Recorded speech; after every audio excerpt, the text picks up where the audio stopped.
onye nke na-anọchite anya ọgbata nkwado ihe ala n'ogogo etiti ma bụrụkwa n'ụlọ nnọchite anya bụ Dr. Pascal Agbodike gago n'ihu wee kọwaa anya bụ mwebata bụ nke wepụtara otu ọrụ nchekwa Operation Udo ga-achị dịka nzọụkwụ kachasị mma megide enweghị nchekwa bụ nke na-ama steeti a aka n'ihu.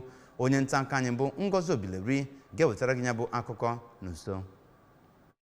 Na International Convention Center nke dị n'Awka ka Dr. Agbodike kọwara na ya bụ nzọpụ ụkwụ nke Gọvanọ Soludo zọpụrụ gosiri na ọ bụ ya nọ n'ọchịchị n'obodo a ma kọwaa na o gosipụtara na Gọvanọ Soludo achọghị ịhapụ ndị omekome ka ha mebie udo na ọganihu dị n'Anambra. N'okwu nke ya ka onye na-anọchite anya ọgbọ nta vootu nke Anọcha nke abụọ n'ụlọ omebe iwu nke dị n'Awka bụrụkwa onye isi otu mgbasa ozi nke ya bụ ụlọ omebe iwu bụ Honorable Ejike Okechukwu kọwara na itipụta ya bụ mmanwụ udo ga-achị bụ nke idebe iwu nke Homeland Security Law 2025 bụ nke ọ kọwara na ndị ga-abụ ndị ga-arụ ya bụ ọrụ bụ ndị akpọrọ ndị otu agụ na-eche mba na ọtụtụ ndị otu nchekwa ndị ọzọ ka e wee nwee ike chịkọọ ihe ọbụla gbasara ọnọdụ nchekwa akụnụba na ndụ na steeti a. N'okwu nke ya ka kọmishọna na-ahụ maka mgbasa ozi bụ Dr. Law Mefo kọwapụtara ọtụtụ